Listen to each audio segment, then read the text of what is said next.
Welcome everyone. तो आज हम आ गए हैं केमिकल बॉन्डिंग की नेक्स्ट वीडियो को लेके, जिसका नाम क्या है, लैटिस एनर्जी। पिछले वीडियो में मैंने लैटिस एनर्जी को बहुत अच्छे से एक्सप्लेन किया था और आज हम उसी को कैरी फॉरवर्ड करेंगे। मतलब हम लैटिस एनर्जी के फैक्टर्स को समझेंगे, मतलब लैटिस एनर्जी किन फैक्टर्स पे डिपेंड करता है, फिर उसके कुछ क्वेश्चंस को सॉल्व करेंगे। उसके बाद हमारा लैटिस एनर्जी का कंसेप्ट हो जाएगा complete. So let's start a video. अब सबसे पहले अगर लैटिस एनर्जी समझनी है तो उसके लिए मैं पहले जो हमने पिछले वीडियो में समझा था उसको थोड़ा सा ओवरव्यू दे देती हूँ। मैंने क्या बताया था कि जो लैटिस एनर्जी होता है ना, आप उसे एक्सपेरिमेंटली नहीं कैलकुलेट कर सकते हो।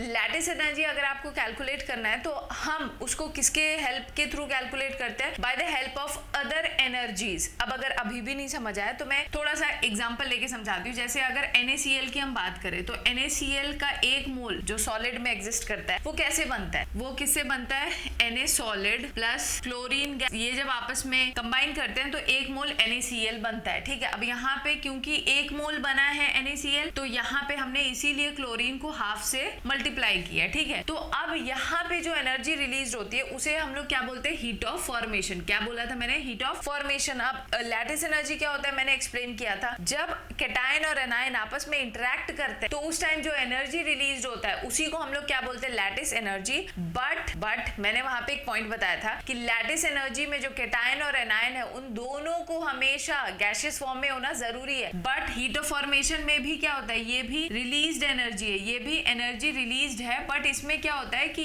इनको, मतलब ये जिससे बना है उनको अपने प्योर और एलिमेंटल स्टेट में होना जरूरी है। इस वजह से यहाँ पे ये सॉलिड में, ये गैस में। बट लैटिस एनर्जी वो अमाउंट ऑफ एनर्जी रिलीज्ड है जब कैटायन और एनायन आपस में इंटरेक्ट करते तब जो एनर्जी निकलती है उसे लैटिस एनर्जी कहते हैं। बट वहां पे क्या होना चाहिए, दोनों को गैसियस फॉर्म में होना जरूरी है। तो इस वजह से हमने पहले क्या किया था, Na सॉलिड को Na गैसेस में चेंज किया था, जिसके लिए हमें कौन सी एनर्जी लगती है, हीट ऑफ सब्लिमेशन। फिर उसके बाद अब अगर ये गैस Na से Na प्लस में चेंज होगा, क्योंकि NaCl किससे बना होता है, Na प्लस और Cl माइनस से, और इन दोनों को हमें गैसेस में रखना है। तो अब हम Na को Na प्लस में अगर चेंज करना चाहेंगे तो हमें क्या करना होगा, एक इलेक्ट्रॉन निकालना पड़ेगा। एक इलेक्ट्रॉन निकालने के लिए जो एनर्जी लगती है उसे हम बोलते हैं आयनाइजेशन एनर्जी। तो यहाँ पे हम आयनाइजेशन एनर्जी देंगे तब ये Na प्लस में चेंज होगा। सेम इसको हम पहले क्लोरीन में कन्वर्ट करेंगे, जिसके लिए हमें बॉन्ड तोड़ना पड़ेगा और उस टाइम जो एनर्जी लगती है उसे हम लोग कहते हैं बॉन्ड डिसोसिएशन एंथैल्पी। फिर अब इसको Cl माइनस में कन्वर्ट करना है, तो मतलब इसको एक इलेक्ट्रॉन देना है। इलेक्ट्रॉन देते टाइम जो एनर्जी लगती है उसे हम लोग बोलते हैं इलेक्ट्रॉन गेन एंथैल्पी। मतलब यहाँ पे क्या लगी है, डेल्टा Eg।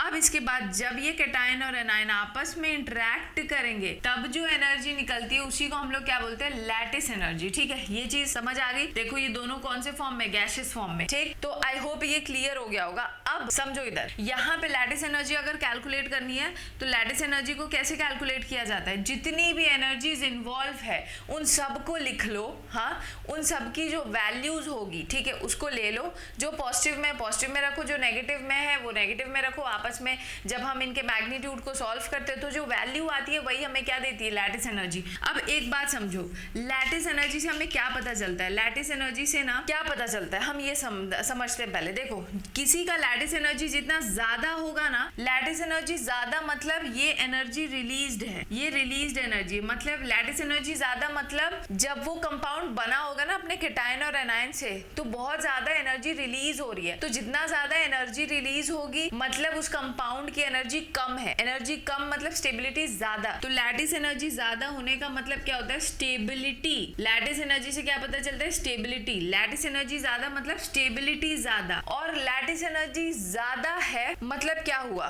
वो कैटायन और एनायन बहुत ज्यादा आपस में इंटरेक्ट किए होंगे। समझ आया, तभी तो जितना ज्यादा इंटरेक्शन उतना ज्यादा एनर्जी रिलीज, उतना ज्यादा स्टेबिलिटी। तो इसका मतलब लैटिस एनर्जी ज्यादा होने का मतलब ये भी है कि attraction between cation and anion वो भी क्या है, ज्यादा है। समझ आया।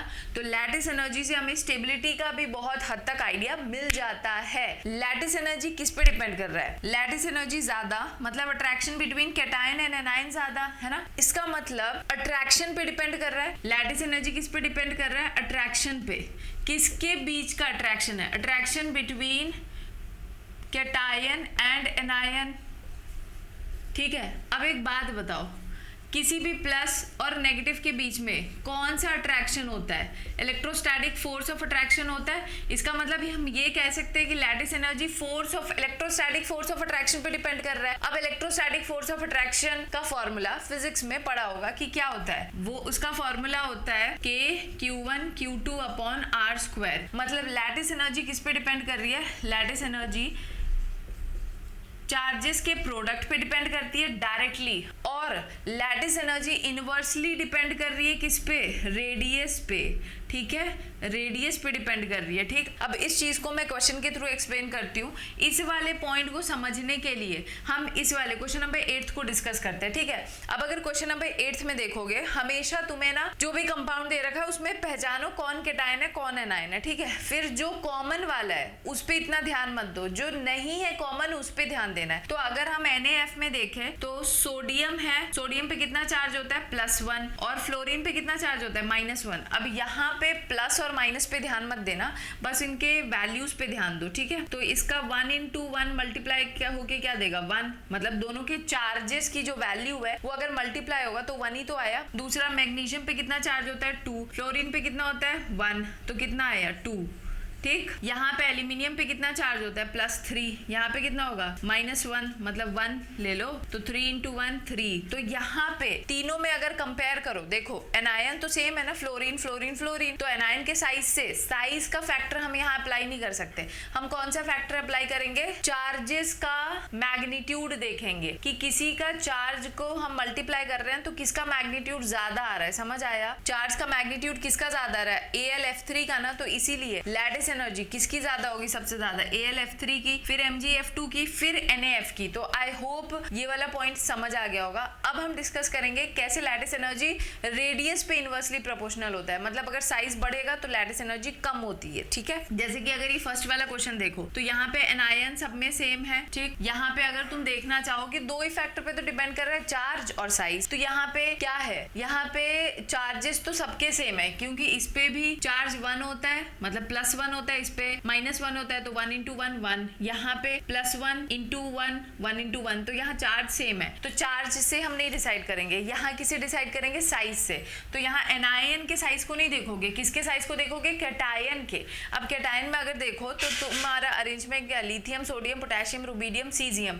तो इसमें क्या होता है? ग्रुप 1 में सब कैसे अरेंज होता है? ली, ना, की, रब से, मतलब नीचे जाने से साइज क्या हो रहा है? बढ़ रहा है। अब नीचे जाने से साइज बढ़ रहा है, तो साइज बढ़ने पे क्या होता है? लैटिस एनर्जी घटती है। तो इसका मतलब जिसका साइज जितना बड़ा उसका लैटिस एनर्जी उतना कम। तो यहाँ पे लैटिस एनर्जी सबसे ज्यादा होगा इसका, इसका, इसका एंड देन इसका। ठीक है, तो आई होप ये क्लियर होगा कि लैटिस एनर्जी कैसे किस पे डिपेंड करता है। अब हम आगे के क्वेश्चंस को डिस्कस करेंगे। क्वेश्चन नंबर 2 देखो, तो क्वेश्चन नंबर 2 में अब यहाँ कैटायन सेम हो गया, तो हम इससे नहीं डिसाइड करेंगे, हम किससे डिसाइड करेंगे? एनायन से। अब एनायन यहाँ पे पहले देख लो कि क्या क्या चीज सेम है, जो सेम है उसको हटा दो। चार्ज क्या सेम है? तो हाँ, लिथियम पे भी चार्ज 1 होगा और फ्लोरीन पे भी चार्ज 1 होगा। लिथियम पे चार्ज 1, फ्लोरीन पे 1, सेम यही, क्योंकि सेम ग्रुप में है फ्लोरीन, क्लोरीन, ब्रोमीन, आयोडीन। तो अब चार्ज का फैक्टर यहाँ नहीं है, यहाँ भी साइज का फैक्टर है। अगर देखो तो हैलोजेंस कैसे अरेंज होते हैं? Fluorine, chlorine, bromine, iodine. तो आयोडीन का सब साइज सबसे ज्यादा, तो उसकी लैटिस एनर्जी सबसे कम होगी। तो इसका मतलब सबसे ज्यादा लैटिस एनर्जी किसकी होगी? LiF, LiCl, LiBr, Li। समझ आया? अब हम क्वेश्चन नंबर 3 अगर देखें, कैसे डिसाइड करोगे बताओ? Na सबका चार्ज सेम है, किससे डिसाइड करेंगे हम? साइज से डिसाइड करेंगे। साइज सबसे छोटा किसका है? फ्लोरीन का। तो जिसका साइज जितना छोटा, साइज जितना छोटा, सोचो सोडियम भी छोटा, ठीक है, क्योंकि वो अपने ग्रुप में ऊपर आता है। फ्लोरीन भी छोटा, मतलब जो एनायन है वो भी छोटा। तो दोनों कितना स्ट्रांगली एक दूसरे को पकड़ के रखे होंगे। वही NaI में सोडियम छोटा बट एनायन तो बड़ा है ना, तो यहाँ पे अट्रैक्शन उतना ज्यादा नहीं होगा, क्योंकि साइजेस में डिफरेंस है। तो ये इजीली बॉन्ड टूट सकता है ना। इनका अट्रैक्शन वीकर है कैटायन और एनायन में, इसका ज्यादा स्ट्रॉन्गर है, तो इसकी लैटिस एनर्जी ज्यादा होगी। समझ आया? तो इसकी लैटिस एनर्जी सबसे ज्यादा, फिर इसकी, फिर इसकी। ठीक है, सेम अब इनमें कंपेयर करो। तो अब इसमें लिथियम तो सेम है। फ्लोरीन पे देखो, फ्लोरीन का चार्ज होता है 1, इसका भी चार्ज होता है 1, तो 1 × 1 1। यहाँ पे चार्ज होता है 1, बट ऑक्सीजन पे होता है 2, -2, तो 1 इंटू 2 2, तो चार्ज किसका ज्यादा है? इसका चार्ज ज्यादा है, तो जिसका चार्ज ज्यादा उसका लैटिस एनर्जी भी ज्यादा, तो Li2O का लैटिस एनर्जी ज्यादा होता है एज कंपेरेटिव टू LiF। ठीक, अब हम देखेंगे इसमें क्वेश्चन नंबर 5 में, 5th वाला और 7th वाला खुद से कर लेना, मैं क्वेश्चन नंबर 6 डिस्कस कर रही हूँ। तो क्वेश्चन नंबर 6 में क्या है, देखो क्वेश्चन नंबर 6 में कैल्शियम सेम है, कैल्शियम पे चार्ज कितना होता है? +2। ठीक, फ्लोरीन पे कितना चार्ज होता है? -1। तो यहाँ पे नंबर ऑफ एटम्स और प्लस और माइनस को मत देखो, सिर्फ नंबर को मल्टीप्लाई करो। तो 2 इंटू 1 क्या हो जाएगा? 2। चार्ज कितना है? 2। इस पे कितना होगा? इस पे भी 2 चार्ज, 2 इंटू 2 क्या हो जाएगा? 4। यहाँ पे क्या हो जाएगा? 2 इंटू क्या होगा? 1, तो दैट इज 2। तो आउट ऑफ द 3 इतना तो श्योर है कि कैल्शियम ऑक्साइड का सबसे ज्यादा लैटिस एनर्जी है। अब इसका और इसका चार्ज सेम हो गया, तो जब चार्ज सेम हो जाता है ना, तो हम कौन से फैक्टर से डिसाइड करेंगे? साइज से। तो CaF2 में और CaCl2 में Ca का साइज तो सेम है, बट किसका साइज छोटा है? फ्लोरीन का साइज छोटा है ना, तो फ्लोरीन और कैल्शियम दोनों छोटे छोटे हैं, तो वो उतना ज्यादा स्ट्रांगली अट्रैक्टेड होंगे, तो उनका लैटिस एनर्जी ज्यादा होगा। तो इसीलिए इसके बाद CaF2 आएगा, फिर CaCl2 आएगा। ठीक है, I hope it is clear. और एक बात मैं बताना चाहती हूँ, lattice enthalpy magnitude of charge और साइज पे डिपेंड करता है, और अगर कभी तुम्हें चेक करना होगा कि इन दोनों में से कौन सा ऐसा फैक्टर है जो एक दूसरे पे डोमिनेट करेगा, कहीं पे ऐसा क्वेश्चन आए जहाँ पे दोनों चीज अप्लाई हो रही हो, तो हमेशा याद रखना चार्ज हमेशा डोमिनेट करता है ओवर साइज। ठीक है, तो ये बात क्लियर है। तो आई होप लैटिस एनर्जी का जो कंसेप्ट मैंने समझाया है आज की वीडियो में, वो बहुत अच्छे से क्लियर होगा। मिलते हैं नेक्स्ट वीडियो में, जिसमें हम नेक्स्ट टॉपिक को डिस्कस करेंगे। एंड आई होप जो मैं वीडियो बना रही हूँ आप लोग को अच्छा लग रहा होगा। अगर वीडियो अच्छा लगे then do share it with your friends. कोई डाउट हो तो कमेंट सेक्शन में पूछो। मिलते हैं नेक्स्ट वीडियो में, तब तक अपना ध्यान रखो। Thank you and bye.